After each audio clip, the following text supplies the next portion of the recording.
तो फिल्म की शुरुआत में हम एल्वेरा, उसकी मॉम और बहन को देखते हैं जो अपना घर छोड़कर एक दूसरे किंगडम में जा रही थी। एल्वेरा बहुत खुश थी क्योंकि उसे वहाँ के प्रिंस की लिखी पोएट्री बहुत पसंद है और वो उनसे शादी के सपने भी देखती है। जल्द ही ये लोग एक दूसरे किंगडम में पहुँच भी जाते हैं और आकर एक बूढ़े आदमी से मिलते हैं जिससे एल्वेरा की मॉम शादी करने वाली थी। इस आदमी की एक बेटी एग्नेस भी थी जो एल्वेरा और उसकी बहन से कई ज्यादा हसीन थी। सभी लोग इस शादी से खुशी नजर आ रहे थे पर खुशी ज्यादा देर की नहीं थी। 2 दिन बाद ही एग्नेस के डैड को हार्ट अटैक आता है और उनकी मौत हो जाती है। उनकी मौत की खबर सुनकर बहुत से लोग एग्नेस के घर पहुंच जाते हैं जिन्होंने एग्नेस के डैड से पैसे लेने थे। जब उन्हें पता चलता है कि एल्वेरा की मॉम से उनकी शादी हो गई थी तो वो एल्वेरा की मॉम को धमकाते हुए जल्द ही पैसे देने की डिमांड करते हैं, नहीं तो वो उनका ये महल जैसा घर और सारी जमीनें हथिया लेंगे। सच तो ये था कि एल्वेरा की मॉम के पास भी पैसे नहीं थे। इन्होंने भी इस आदमी से शादी उसकी शान शौकत को देखते हुए की थी, पर उन्हें क्या मालूम था कि वो भी कंगाल है। वो इन लेनदारों से चंद महीनों का वक्त मांग लेती है और उनके जाने के बाद खुद भी सदमे में चली जाती है क्योंकि उसके साथ बहुत बड़ा धोखा हो गया था। उसे ये भी टेंशन थी कि अब उसकी उम्र काफी बढ़ गई है। अब वो अपने हुस्न के जाल में किसी अमीर आदमी को नहीं फंसा सकती थी, ना शादी करके अपने हालात बेहतर कर सकती थी और अब तो उसकी जमा पूंजी भी काफी कम रह गई थी। एल्वेरा को अपनी मॉम की हालत पर तरस आता है और वो अपनी मॉम से कहती है कि आप टेंशन न ली, मैं यहाँ के प्रिंस जूलियन से शादी करूंगी और सारे हालात ठीक हो जाएंगे। एल्वेरा की मॉम ने एल्वेरा को गौर से देखा। वो खूबसूरत नहीं थी, ना ही ज्यादा लोग उसे पसंद किया करते थे। ऐसे में उसका प्रिंस को पसंद आ जाना कोई करिश्मा ही हो सकता था। इस तरह तो एल्वेरा की दूसरी बहन भी थी जो काफी प्यारी थी, लेकिन अभी उसकी शादी की उम्र नहीं हुई थी तो एल्वेरा की मॉम के पास एल्वेरा की ही शादी करवाने का ऑप्शन था। यहाँ एग्नेस भी अपनी इस लाइफ से काफी परेशान थी। इतनी सारी टेंशनों में जहाँ उसकी मॉम भी नहीं थी, अब उसके डैड भी चले गए थे। वो अपने डैड की लाश के आगे बैठकर अपनी मॉम से इन सारी चीजों को ठीक करने की प्रे करती है। खैर कुछ दिन गुजरते हैं और इस पूरे किंगडम में शाही वजीर एक शाही पैगाम लेकर आता है जो किंगडम के राजा की तरफ से था, जिसमें बताया जा रहा था कि प्रिंस जूलियन की शादी की उम्र हो चुकी है। उनके लिए लड़की ढूंढने के लिए आज से 4 महीने बाद किंगडम में एक सेरेमनी रखी जाएगी जिसमें पूरे किंगडम से लड़कियां आएंगी और जिसको प्रिंस पसंद करेंगे वही इस किंगडम की प्रिंसेस बनेगी। जो कवारी लड़कियां उस सेरेमनी में आना चाहती थी वो शाही वजीर को अपना नाम दिखवा देती हैं। कह लें कि एक किस्म का कंपटीशन ही था जहां सबको अपने आप को परफेक्ट दिखाना था और अपने आप को परफेक्ट करने के लिए इनके पास सिर्फ 4 ही महीने थे। इस घर से एल्वेरा जो कि पहले से ही जूलियन से शादी करना चाहती थी, उसके साथ साथ एग्नेस भी अपना नाम दिखवा देती है। लेकिन अब मसला ये था कि एक आम सी शक्ल और सूरत वाली लड़की को प्रिंस पसंद क्यों करेंगे। एल्वेरा की मॉम को तो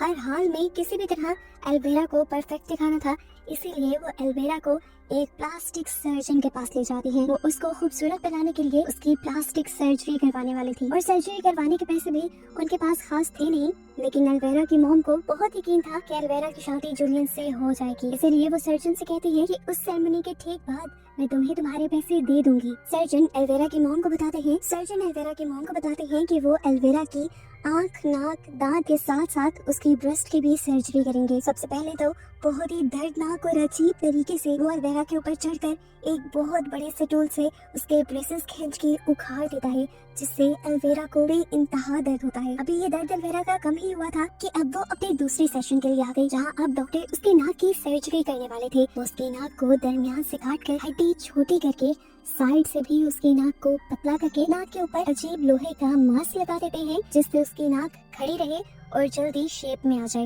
ये सारा प्रोसेस इंतहाई दर्दनाक था, लेकिन एल्वेरा सिर्फ खूबसूरत बनने के लिए सह रही थी। खूबसूरती के साथ साथ एल्वेरा की शाही ट्रेनिंग भी जरूरी थी, इसीलिए उन्हें एक ऐसे स्कूल में लेकर जाया जाता है जहाँ पर मैनर्स और बॉल डांस सिखाया जाना था। इसी स्कूल में हम देखते हैं कि एग्नेस पहले से ही आ चुकी थी। मिस सोफी आकर सबको बताती हैं कि वो और उनके साथी उनको मैनर्स सिखाएंगे, चलने फिरने के, बोलने के और उठने बैठने के, और साथ में बॉल डांस भी। पर इतनी मेहनत के बाद भी सब लड़कियां उस सेरेमनी में नहीं जा पाएंगी। सिलेक्ट हुई सिर्फ 16 लड़कियों को ही आगे बढ़ने का मौका दिया जाएगा और वही उस सेरेमनी में जाएंगी। जल्द ही इनकी प्रैक्टिस शुरू कर दी जाती है।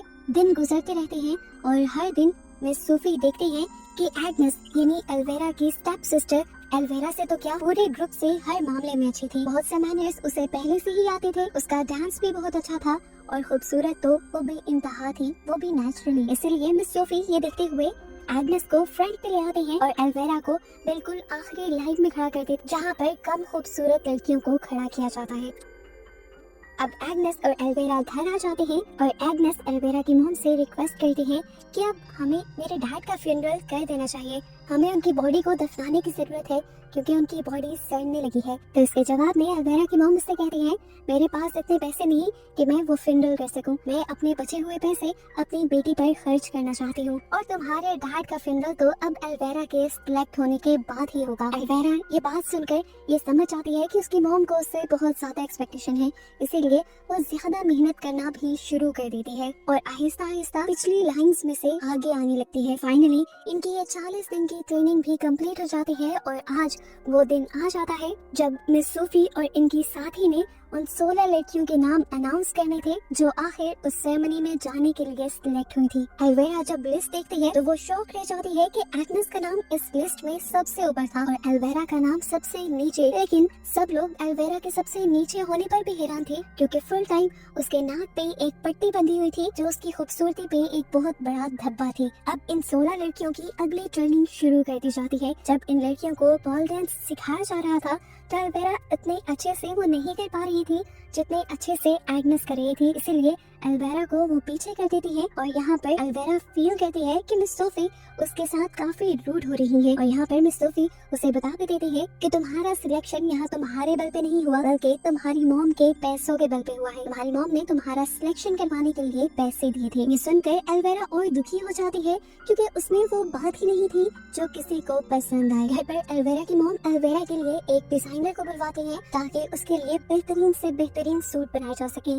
लेकिन यहाँ पर देखा जाता है कि एल्वेरा काफी मोटी है क्योंकि वो बहुत ज्यादा खाना खाती थी। अब डिजाइनर एल्वेरा की मॉम से कहते हैं कि अगर उसे खूबसूरत कपड़े पहनने हैं तो उसे पतला होना पड़ेगा, इसीलिए एल्वेरा की मॉम उसे डाइट करवाना शुरू कर देती है और खाने में सिर्फ उसे नींबू पानी देती है ताकि जल्द ही उसका वेट लॉस हो। अगले दिन हम देखते हैं कि मिस सोफी 16 के 16 लड़कियों से अलग मिल रही थी। वो उनसे बात करके उनकी अंदर की खूबसूरती जानना चाहती थी। यहाँ पर भी एग्नेस पहली पोजीशन में जाती है। वो एल्वेरा से आकर मिलती है और उससे बात करती है तो उसकी सोच सुनकर उन्हें उस पर तरस आने लग जाता है कि किस तरह सोसाइटी में फिट होने के लिए वो तकलीफ सह रही थी और मेहनत कर रही थी और इस पूरे टाइम में वो जब से यहाँ थी सबकी तरफ से मजाक बनाए जाने के बावजूद भी आज भी वो हिम्मत से खड़ी थी और अभी भी अपनी सिलेक्शन की उम्मीद लिए खड़ी। मिस सोफी को उस पर रहम आ जाता है और वो उसकी मदद करने के लिए उसकी सेहतमंद बॉडी को पतला करने के लिए उसे एक सीक्रेट चीज देती है। अब इसके अंदर क्या था ये हमें तब पता चलता है जब एल्वेरा इसे अपनी बहन को दिखाती है। इसके अंदर एक टेप फॉर्म का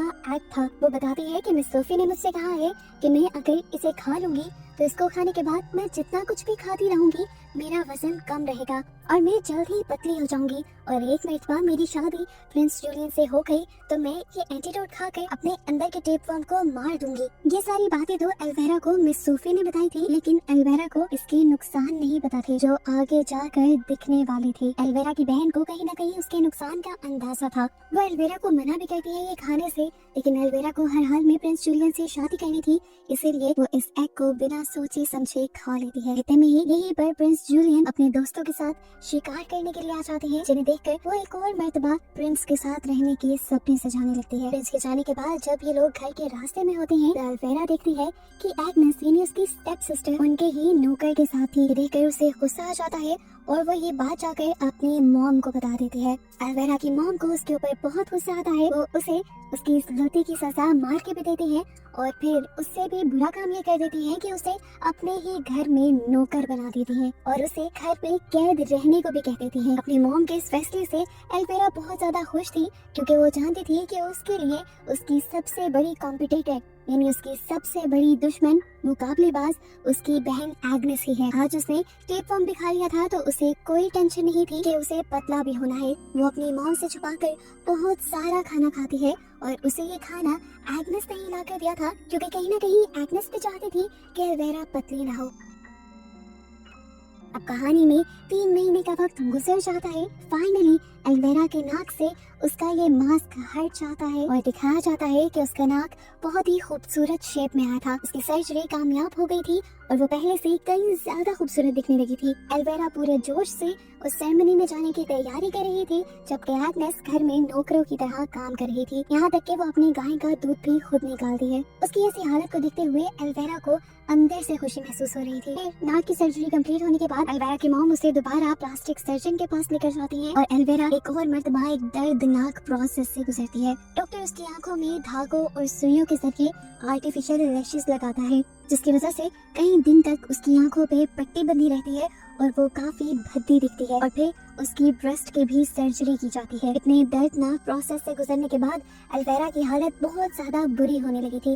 वो अपने आप को काफी कमजोर फील कर रही थी और उसे जरूरत से ज्यादा भूख लगने लगी थी। वो एग्नेस से बहुत ज्यादा खाना मांगती है और एग्नेस भी अपनी मॉम के मना करने के बावजूद उसे खाना देती रहती है। दूसरी तरफ स्कूल में दिखाया जाता है कि मिस सोफी और उनकी पार्टनर बहुत ज्यादा परेशान है एग्नेस के न आने की वजह से, क्योंकि पूरे ग्रुप को प्रेजेंट करने वाली एग्नेस ही थी। वो जब एल्वेरा की मॉम से भी एग्नेस के बारे में पूछती है तो एल्वेरा की मॉम उनसे झूठ बोल देती है कि एग्नेस अपने डैड की मौत की वजह से बहुत ज्यादा परेशान है और उसने किसी भी चीज में इंटरेस्ट लेना छोड़ दिया है। इसीलिए मिस सोफी अब एग्नेस की जगह एल्वेरा को दे देती है, क्योंकि इतनी सारी सर्जरीज के बाद एल्वेरा भी अब एग्नेस की तरह खूबसूरत दिखने लगी थी। रात में हम देखते हैं कि एग्नेस जब एल्वेरा के लिए चुपके से खाना लेकर आ रही थी तो वो उसके बाल बनाने लगी और बाल गिराते हुए उसके बहुत सारे बाल झड़ने लग गए, जो देखकर एल्वेरा बहुत ज्यादा परेशान हो गई। ऐसा इसलिए हो रहा था क्योंकि उसने जो टेपवर्म खाया था वो उसे पतला रखने के साथ साथ उसके अंदर के सभी न्यूट्रिशन भी खा रहा था, जो बालों को घना और खूबसूरत दिखाने के साथ साथ हमें भी खूबसूरत दिखाने में मदद करते हैं।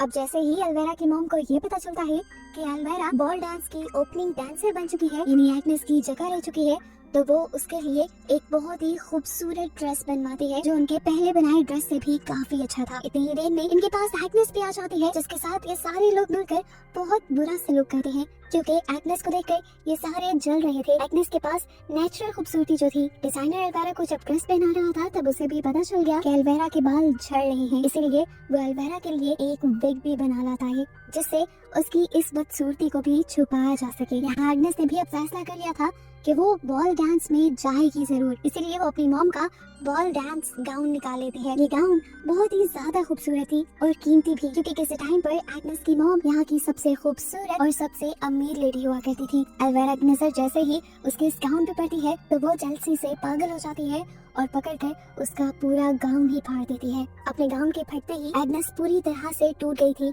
वो अपने गाउन को लेकर अपनी डैड की सड़ती हुई बॉडी के पास जाकर रोने लग जाती है, क्योंकि उसके पास अब कोई और चारा नहीं था इस कैद से निकलने का। उसको रोता हुआ देखकर यहाँ रोशनी में उसकी असली मॉम की सोल आ जाती है, जिनको उसकी हालत पे रहम आ गया था। वो उसे जादुई जूते देती है और वही सिंड्रेला वाली शर्तें उसे बताती है कि तुम ये पहनकर बॉल डांस में जाना। जैसे ही तुम इसे पहनोगी, बाहर एक कद्दू तुम्हारे लिए एक काठी में बदल जाएगा और तुम्हें महल तक ले जाएगा। लेकिन याद रखना, 12 बजते ही सारी चीजें अपनी असल शक्ल में आ जाएंगी और तुम वहाँ से भाग आना। लेकिन कहानी में एक छोटा सा चेंज ये था कि एग्नेस की मॉम ने उससे अपना मुंह छुपाने की भी शर्त रखी थी। इस चीज से एग्नेस काफी खुश हो जाती है और जब वो यहाँ से जाती है तो हम देखते हैं कि उसके डैड की लाश के कीड़े उसके ड्रेस को भी वापस बुन बुन कर ठीक कर देते हैं। आखिर वो रात आ ही जाती है जिसका सबको इंतजार था।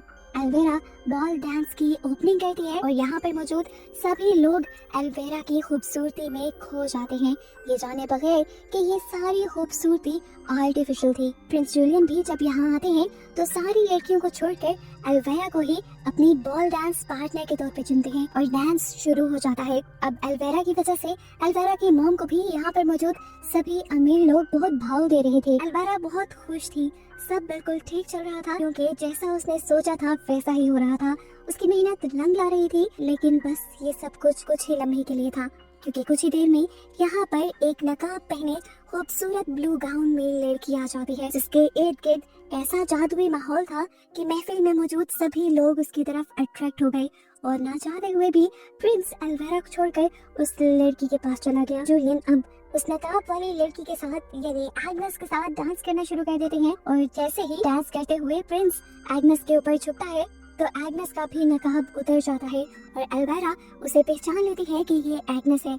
एग्नेस जानती थी कि एल्वेरा अब कोई ना कोई उसके लिए मुसीबत खड़ी कर देगी, इसीलिए वो सब कुछ छोड़कर यहाँ से बाहर भागने लग जाती है। प्रिंस उसके पीछे भागता है उसे रोकने के लिए, लेकिन वो रुकती नहीं और बिल्कुल सिंड्रेला वाली कहानी की तरह उसका एक जूता सीढ़ियों पर ही रह जाता है, जिसे उठाकर किंग वापस अपने महल के अंदर आता है और ये ऐलान करता है कि ये जूता पूरे किंगडम की लड़कियों को पहना कर दिखाया जाएगा और जिसको ये जूता पूरा आएगा वही यहाँ की प्रिंसेस बनेगी। एल्वेरा उससे में घर आती है वो जानती थी कि वो लड़की एग्नेस ही है और दूसरा जूता उसी के पास होगा, इसलिए वो आते ही एग्नेस के ऊपर हमला कर देती है, उसे खूब मारती है और उसके पाँव से वो जूता निकाल लेती है। वो इस जूते को अपना बनाना चाहती थी, लेकिन जैसे ही वो इस जूते को पहनती है तो उसे पता चलता है कि इस जूते का साइज उसके लिए बहुत छोटा है। वो सोच चिंतन करती है, फिर भी ये जूता उसके पाँव में फिट नहीं आता। ये जूता उसे इसलिए भी पूरा नहीं आ रहा था क्योंकि ये एक जादुई जूता था जो सिर्फ एग्नेस के ही पाँव में पूरा आने वाला था, क्योंकि ये उसे एग्नेस की मॉम ने दिया था। लेकिन अनजान और जुनून में आई एल्वेरा इस जूते में पूरा आने के लिए अपना पाँव काटने का फैसला कर देती है